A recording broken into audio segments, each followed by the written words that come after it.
Just ঘুম থেকে উঠলাম। তো ওঠার পর মোবাইলটা হাতে নিয়ে জাস্ট ফেসবুকটা অন করলাম। তো ফেসবুকটা অন করতে তো একটা ভিডিও একটা হাতে আসে, মানে একটা ভিডিও আসে আমার সামনে। তো এটা প্লে করলাম। সো প্লে করার পর দেখছি একটা মহিলা, তিনি বলছেন আজকে কালী পুজোর দিন আমার সাথে না হলেও পারতো, এটা কেন হলো।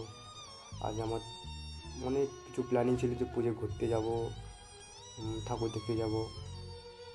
তো আমি ভাবলাম কী হয়ে গেল আবার মহিলার সঙ্গে, মানে এত কষ্ট পাচ্ছে, তো কান্নাকাটি করছে। আমি ভাবলাম অনেক খারাপ কিছু হতে পারে বা হয়েছে কিছু।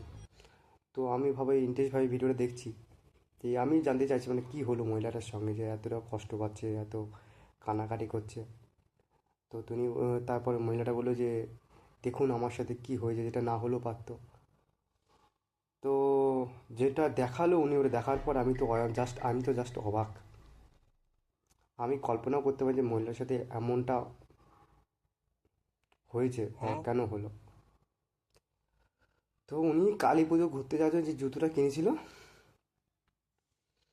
সেই জুতোটা বাড়ির কুকুরটা ছিঁড়ে ফেলেছে, কামড়ে ছিঁড়ে ফেলেছে। ভাবা যায় কতটা অন্যায় তার সাথে হয়েছে।